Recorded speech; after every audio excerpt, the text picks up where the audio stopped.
So, to clarify, I'm going to show you this video from Combatskills. And then we're going to pick up where we left off on about size and shit. So you're going to watch this twice because... just because. Alright, that's the start of the video. See him trying to drop kick him, see him trying to body block. Both times fail, and then you see the big guy body blocking and knock the little guy halfway across the room. That's the drop kick. That's the drop kick. That's the body block. That's the body block. That's a body block. And that's a body block. Now, if you want to see all the things I read from the comments, you go to the first video. They're both probably posted. By the time you're watching this, it'll probably be about 3 o'clock. Now, here's the thing. As I said in the other video, I'm always expected to be attacked. I am the smallest guy in the room. No matter what room I go in, I am always the smallest guy in the room, which also makes me the biggest target. Sorry, there's a grasshopper or something in that chair right there.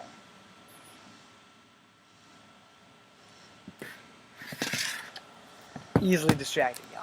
Easily distracted by little things. But in a fight, you cannot be easily distracted. You need to be focused on that fucker that you are fighting. So in that video, as you saw, the big guy was just devastating the little guy. The comments was talking about taking people to the ground, etc., etc.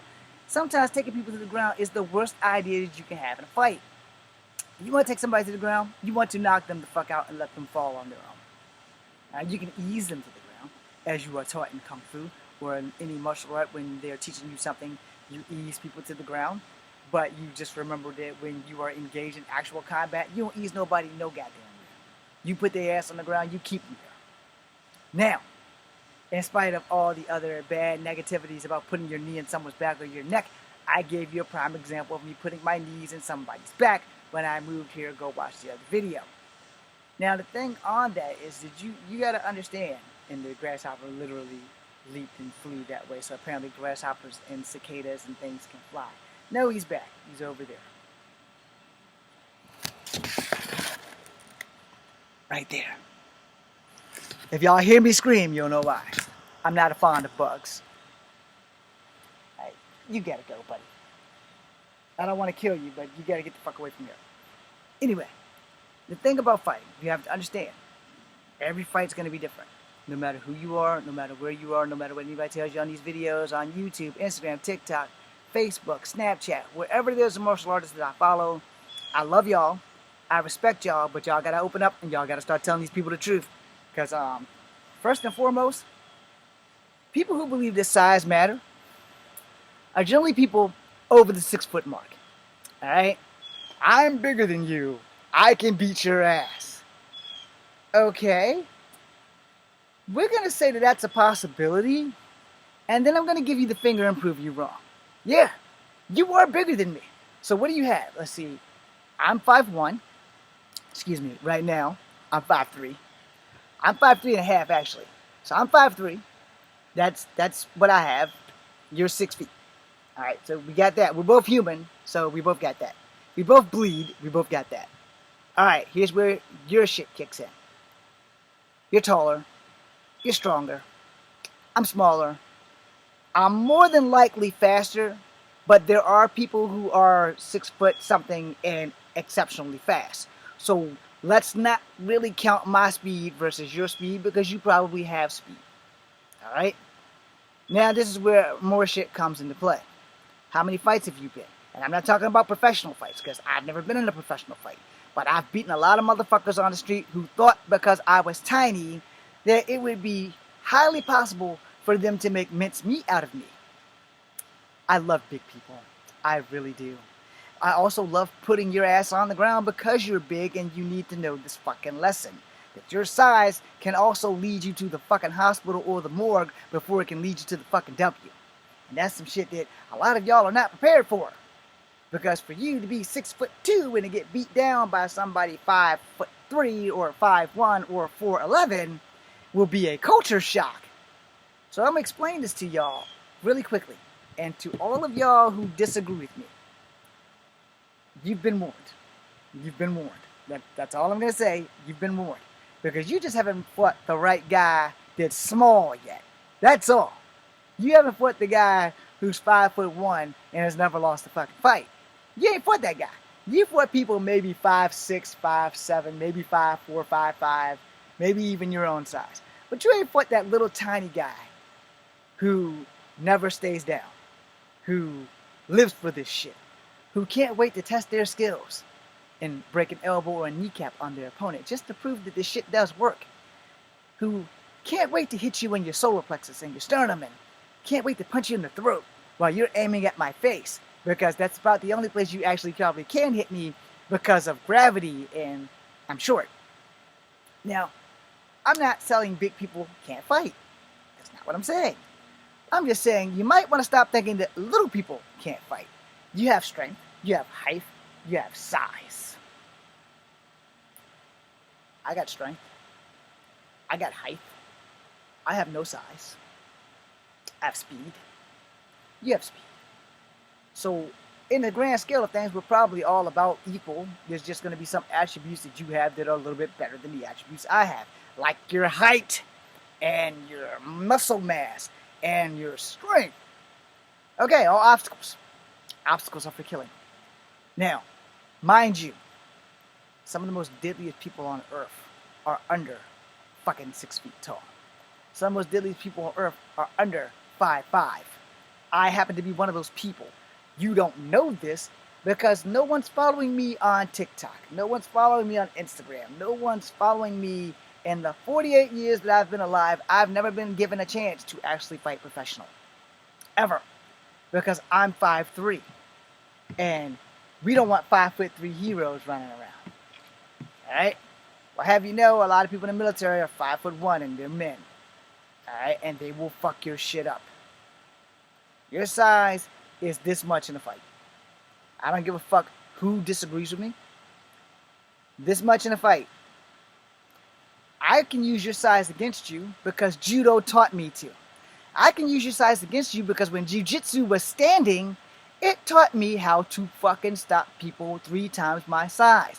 But more importantly, when I transferred over to Wing Chun, she was 5 foot even.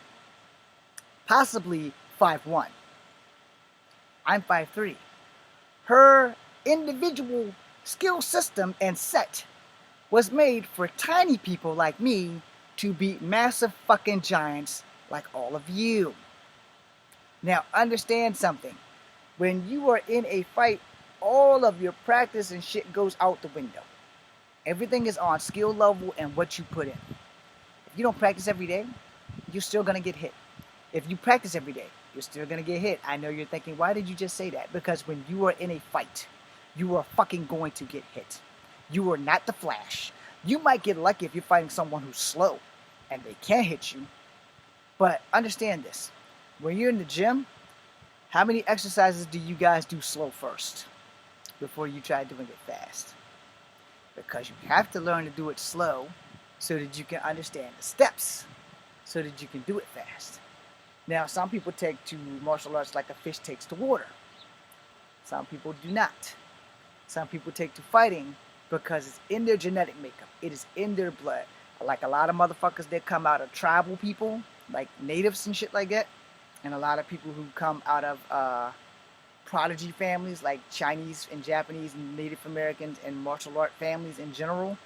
Regardless of what your skin tone is or your ethnicity, if you come out of a family of fighters, and not just because your ancestors were warriors, but like literally they kept that shit as tradition in your family, where you wake up, you do wushu. You go to school, hold on, let me rewind. You wake up, you do wushu. You shower, you eat, you go to school. When you get out of school, you come home and you do wushu. When you come from a family like that, that shit's in your blood for life. Your children, your parents, your children, that tradition's not going anywhere.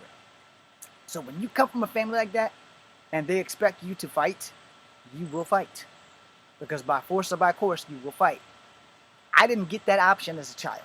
From 6 years old to 12 years old, it was by force or by course. And it was pretty much this. All of my uncles that was involved in this shit on my mom's side were over 6 feet tall. I was definitely petrified of them because they could fight. And if they couldn't fight, they gave a pretty good illusion of they could fight. Alright? So, I was forced into fights. Every goddamn day, every goddamn week, whenever they fucking felt like they wanted to watch a child fight, let's go pick up James. They pick James up, and whoever else they had made some other deal with at some point, at some time, I'm going to fight that kid. And if it be on Saturday or Sunday or whatever, they pick me up. My cousin, who is female, Tasha, went through the same shit. Probably not as duck-style as me, but she went through the same shit. You know, hey Tasha. But, you know, fucking, you know, a lot of our cousins didn't go through this shit. A lot of them didn't go through that shit. But I can speak for myself. I went through that shit until my dad put a stop to it. And then there was Raymond. Much love, brother. They made me fight him all the fucking time. They made me beat him until my dad put a stop to my whole fighting thing. So, I'm not going to say I was abused. I'm going to say I had extensive training in fighting. No. And again, by force, not by course. But I am going to tell you this, and I'm going to tell you this either way you slice it. Fighting is in my blood. It is what I do. It is what I know. It is the only damn thing I'm good at. 2 + 2 is 4. Fighting is easier than math because you're just swinging. Know your target, hit your target. You got one problem in the whole thing. How good is this guy's defenses that I have to get through? 70-30. And I say that all the time. There are no superior martial arts. There are only superior martial artists in that art. If I'm really good at Wing Chun, but I'm not the best at Wing Chun, and I come against someone who does Wing Chun way better than me, they're going to whoop my ass. I know that going in. I'm not going to let them know that Wing Chun is not the only martial art that I know. When they start beating my ass in Wing Chun, I know it's time to adapt. I know it's time to go into an animal style. I know it's time to go into karate. I know it's time to start using Kempo.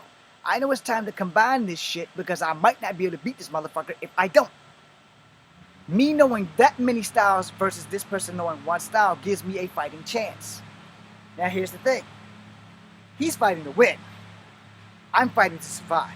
So I'm going to win in the end because I'm going to do everything I can to prevent from being killed. Which means if I have to kill this motherfucker to prove to him that I'm better than him, so be it. That is the difference maker between you're fighting in your dojo and you're fighting in an arena where you're getting paid versus you're fighting out here in the streets. Because when you're fighting in the streets, nobody's paying you. Nobody's paying you. Nobody's giving a flying fuck about the person in the crowd. Just giving a shit about that. They're there to see one of y'all bleed to death.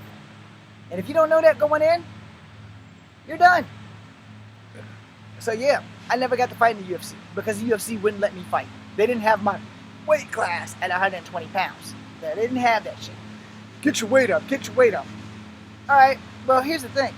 Before that shit was sanctioned in America, before that shit was even legal in America, these two Asian people, one male, one female, were beating the fuck out of people who was 3 times their size.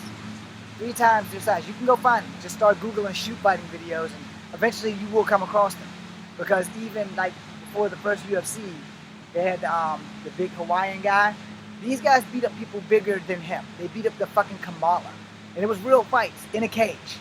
It wasn't an octagon, it was a straight fucking cage. You know, barbed wire at the top and no weapons, just your skills. So anybody who tells you size matters is full of shit. Sorry, I may have hurt everybody's feelings, but your size does not matter. It's not gonna matter to me, because when you throwing a punch at me, you think I'm gonna give a fuck that you are 3 times my size? No, I'm thinking I need to survive this shit. I'm gonna hit you in your fucking throat. If I can't reach your throat, I'm going to hit you in vulnerable spaces. Kidneys, ribs, under the arm, pressure points. I'm going to use every martial art that I've studied to end your shit.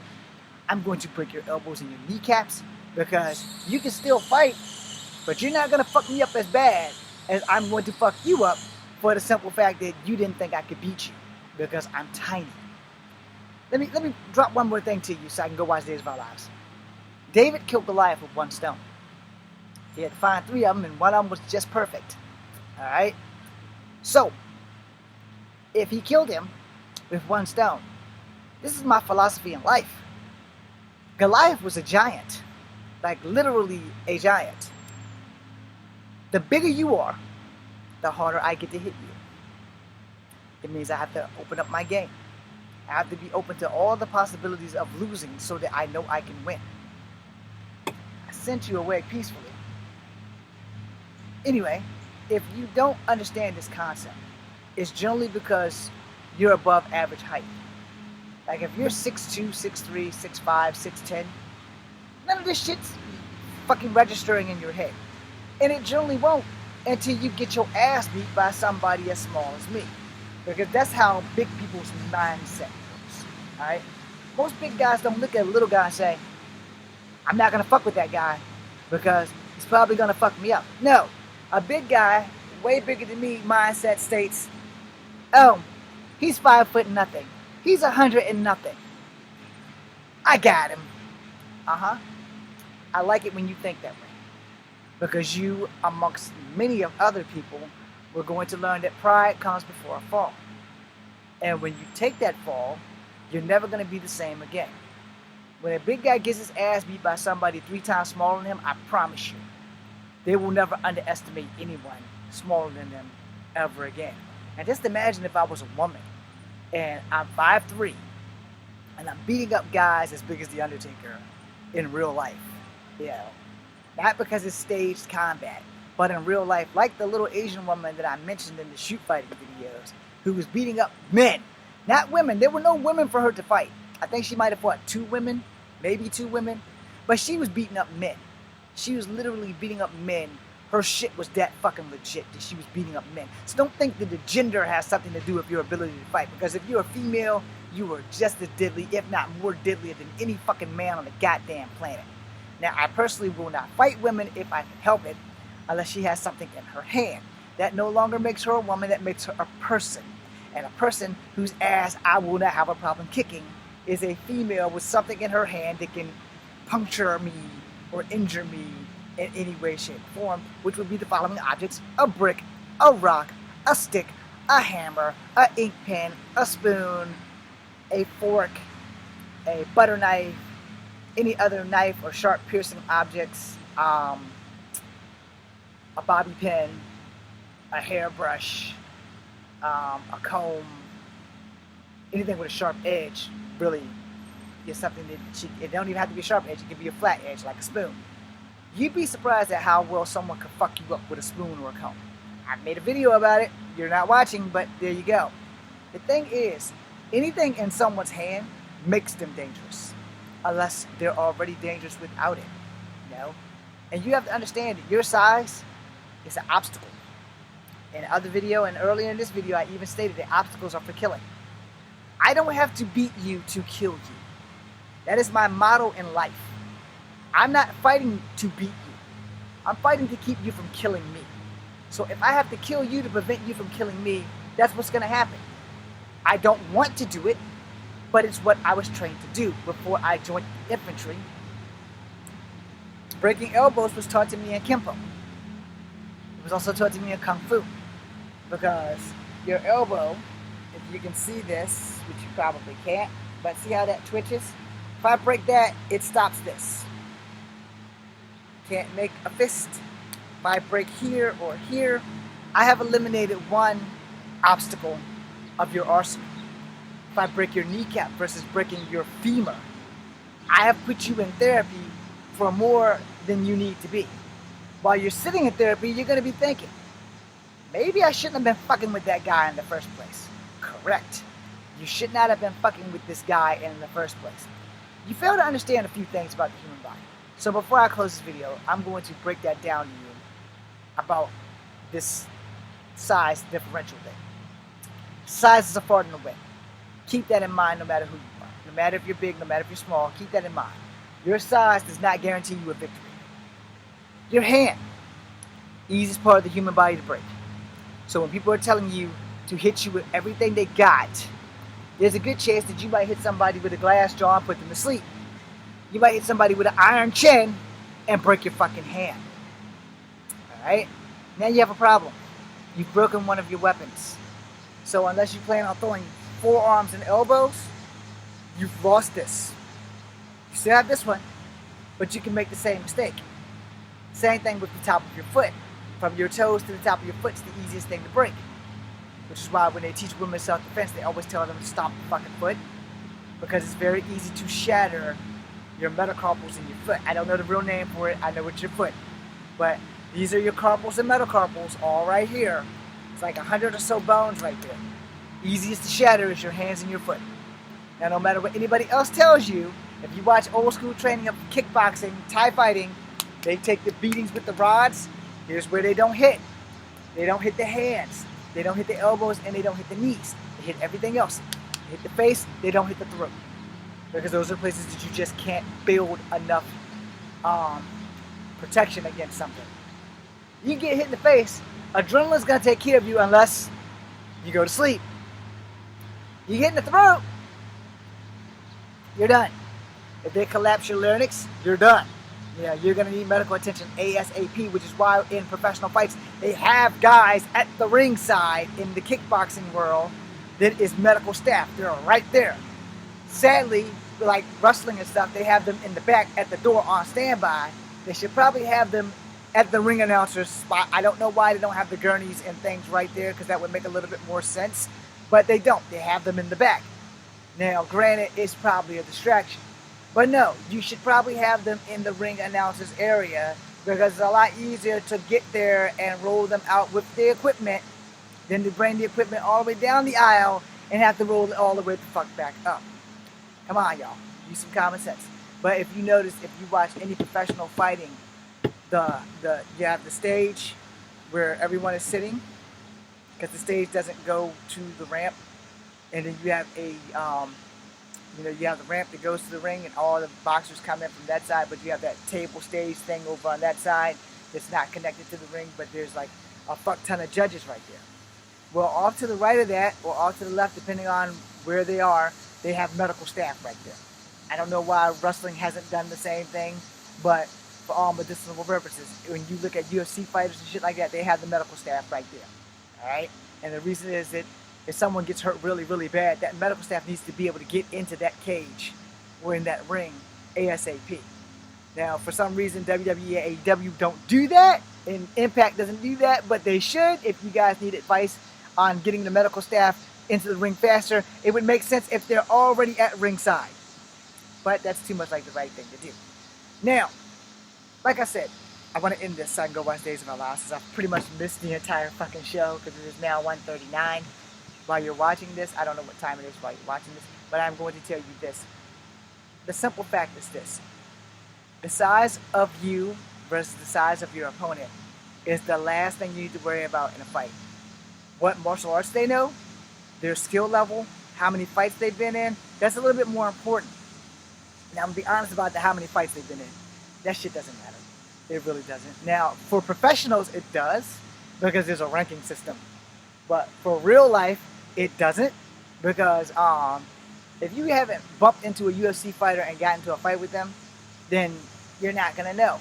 If you do bump into a UFC fighter and get into a fight with them, but you don't watch the UFC, so you don't know anything about them, that shit's not going to matter. It's going to matter even less if you beat their ass. Because if you beat a UFC fighter's ass in a bar or some shit like that, everybody's going to want to know who the fuck you are. That guy's going to have some explaining to do to the UFC, because he's probably going to get a fine. He's also going to have explaining to do to all the fans on, it just wasn't his day. No, it really wasn't. So I will tell you, and again, from my era, professional fighters have been in fights and have lost in streets. They have.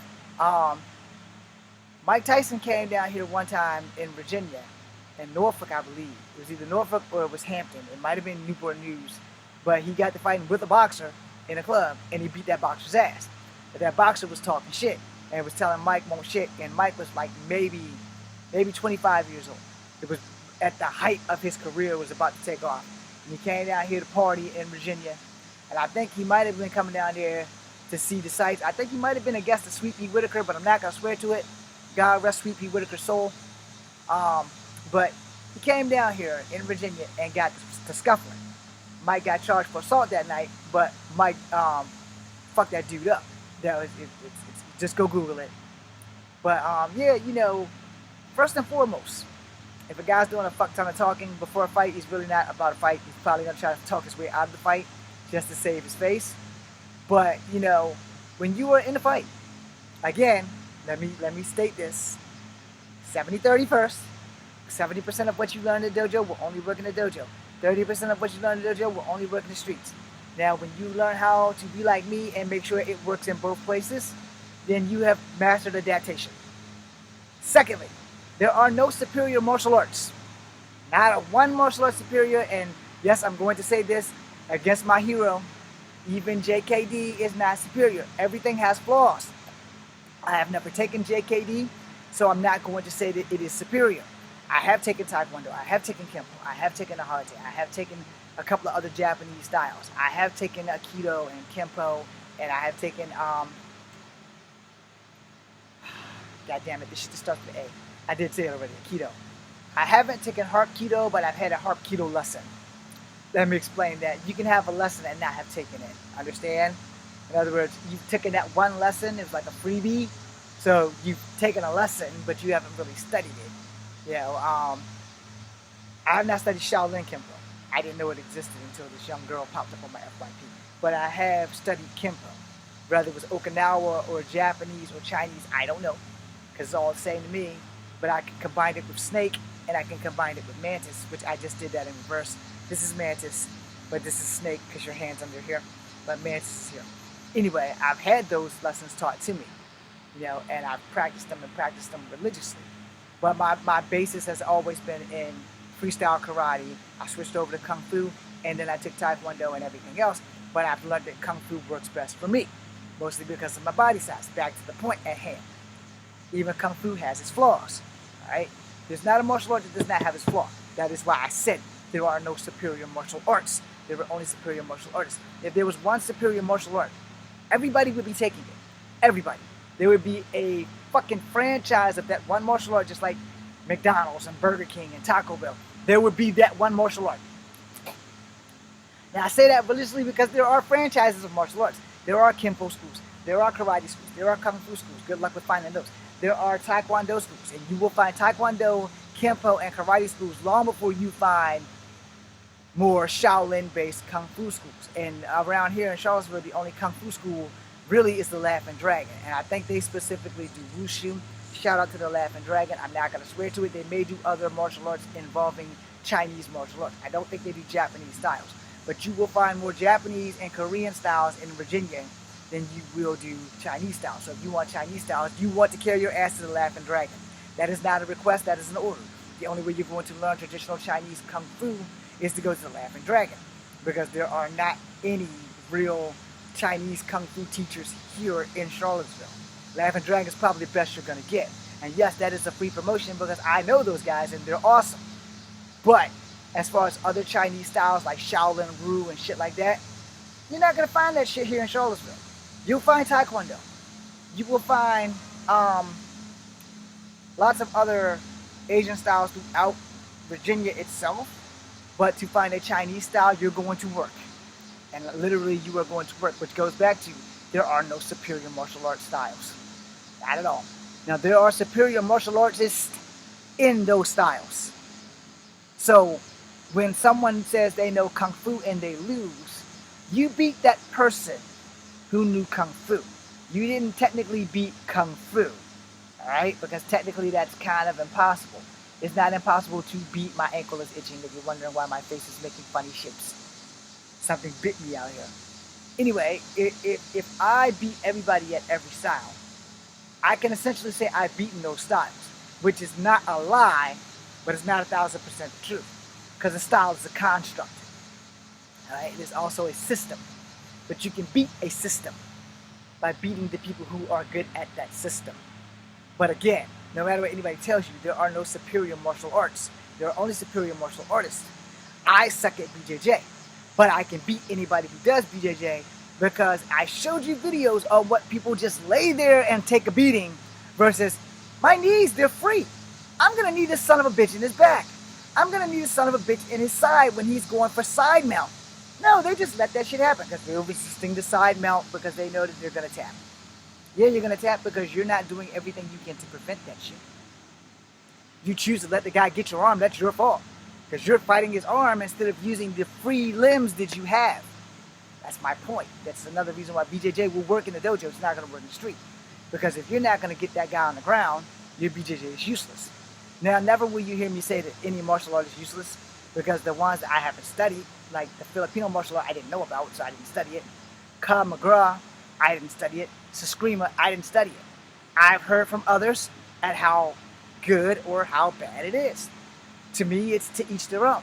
You know, if you come at me with Sistema or Eskrima and you need to have sticks to use that shit, well, happy birthday.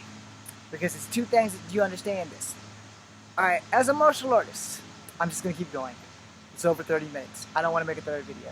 I'm going to miss days of our lives. You guys are a little bit more important.